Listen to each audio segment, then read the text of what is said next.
हमें खबर मिली थी कि कराची में रेलवे लाइन के करीब मौजूद बस्ती में एक बाप अपने 4 मासूम बच्चों को रोजाना घर में कैद करके जाता है और रात गए वापस आता है।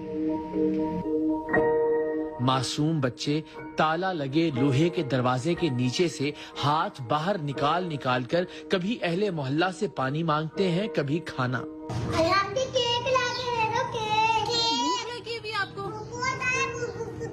अच्छा बताओ बेटा, क्या क्या खाओगे आप? केक। और आप क्या खाओगे? केक। ये बहुत सारे। आप भी केक खाओगे? हाँ, ये भी।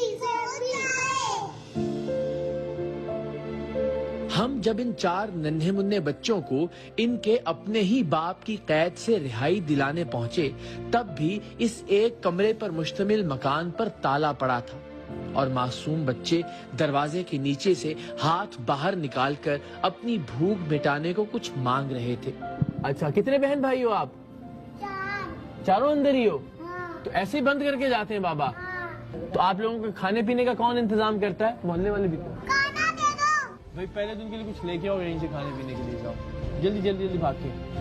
हमने अहले मोहल्ला से इन 2 साल से 7 साल के 4 कैदी बच्चों के बाप का नंबर लेकर उसे बहाने से बुलाया। उसके आने तक अहले मोहल्ला ने हमें जो बताया, उससे हमारे जहनों में इन बच्चों के बाप के जालिम और सफाक होने का तासुर बदलकर मजबूर और लाचार शख्स के तौर पर हो गया। मोहल्ले वालों ने बताया कि इन बच्चों की माँ ज़हनी मरीजा थी, जो कुछ अरसा पहले घर से निकली और फिर कभी वापस नहीं आई। इन बच्चों का बाप, जो रिक्शा ड्राइवर है, अपनी बीवी को ढूंढने और बच्चों के लिए रोटी कमाने निकलता है तो मजबूरन अपने छोटे छोटे बच्चों को किराए के कमरे में बंद करके निकलता है, इसलिए कि उसका यहाँ कोई रिश्तेदार नहीं। इसकी माँ यानी बच्चों की दादी पिछली ही गली में रहती है, लेकिन एक कमरे में, वो भी बच्चों को रखने पर आमादा नहीं। सो बाप के पास बच्चों को ताला लगाकर बंद करके जाने के सिवा कोई चारा नहीं। बाप है वो बेचारा जाता है, सुबह जाता है 10-11 बजे, इनको नाश्ता वाश्ता करा के शाम को भी अभी आ जाएगा मेरे घर 6 साढ़े 6 बजे तक। इनके साथ बच्चों में सलूक ठीक है बाप का? हाँ, बाप का तो सही है। लेकिन ये कि वो बच्चे अल्लाह रहम करे अंदर कोई बीमारी हो जाए, कोई मसला हो जाए, कोई ऐसा, लेकिन बाहर से ताला लगा हुआ था ना, ये भी एक परेशानी वाली बात तो है। जैसे वो निकल गई है, इसकी माँ बच्चों की बेचारे तब वो ढूंढ ढूंढ के थक गया, नहीं मिली, वापस आ गया। अभी ताला लगा के जाता है, फिर शाम को आएगा, खाना वाना लेके आएगा बच्चों के लिए, रक्षा चलाता है।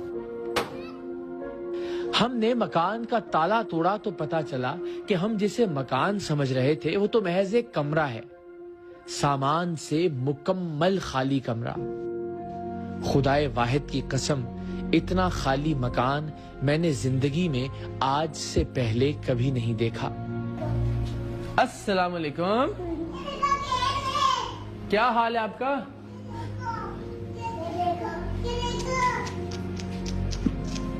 बहुत ही बुरा हाल है यार, घर का भी। बस यहीं पे रहते हो आप लोग?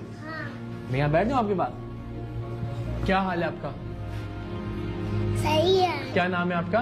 स्माइला। आपके लिए अभी चीजें मंगवाई हमने, खाने के लिए भी और आपकी गुड़िया भी और सब चीजें, ठीक है ना? हाँ। तो आप सोते किधर हो आप लोग? ऊपर सोते हैं। अभी ऊपर जाके आपको कमरा देखें जहाँ सोते हो आप? हाँ, आओ दिखाओ।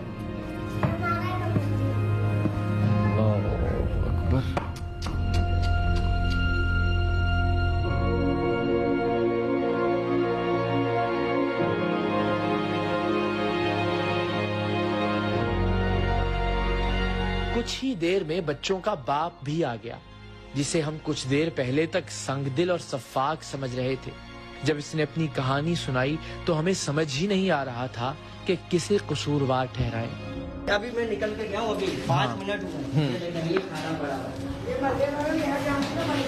ये देखिए ये खाना पड़ा हुआ है, ये आलू कीमा मैं होटल से लेकर आया हूँ, ये रोटी होटल से लेकर आया हूँ, ये अभी खिला के गया हूँ। अब मैंने रिक्शा चलाने के लिए अब जा रहा था, मैं सारा दिन घर में ही हूँ, सारी रात टेंशन रहती है। अगर मैं मर जाऊंगा तो ये बिल्कुल ही फिर यतीम हो जाएंगे, ये कोई भी नहीं देखेगा, ना मेरी माँ देखेगी ना मेरे भाई देखेंगे। जो आपकी वाइफ को मसला था? हाँ, दिमाग के तवाज़ुन उसका खराब हो गया था। मेरी एक बेटी फोत हो गई थी ना अभी बीच में, 2 महीने पहले बच्ची फोत हुई है। वफात कैसे हुई? वफात नहीं हुई है अभी, वो लापता हुई भी है, घर से निकल गई है। हाँ, मीठा दर में रिपोर्ट भी कराई हुई है मैंने सर। मैं तो अपनी कोशिश अभी तक कर रहा हूँ पूरी, और गाड़ी चलाता हूँ, मैं ऑटो चलाता हूँ। ऑटो के बावजूद भी मैं रोड के ऊपर ऑटो कम चलाता हूँ, मगर दाएं बाएं सब जगह नजर घुमा रहा होता हूँ कि शायद मुझे कहीं नजर आ जाए, शायद मुझे कहीं नजर आ जाए।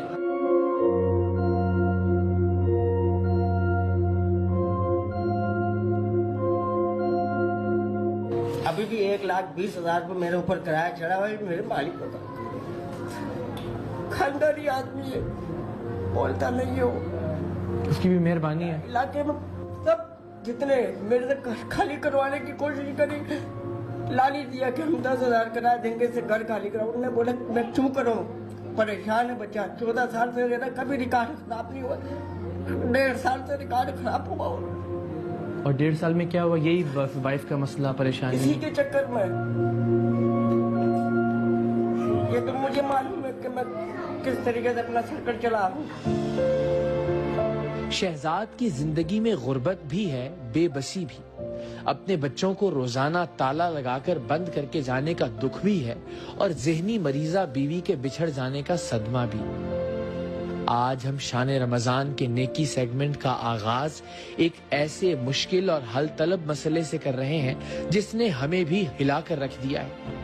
आइए सब मिलकर शहजाद की मुश्किलात हल करने की कोशिश करते हैं। शायद इसी के सदके कायनात का सबसे बड़ा मुश्किल कुशा रब्बे दो जहां हम सब की मुश्किलात आसान फरमा दे।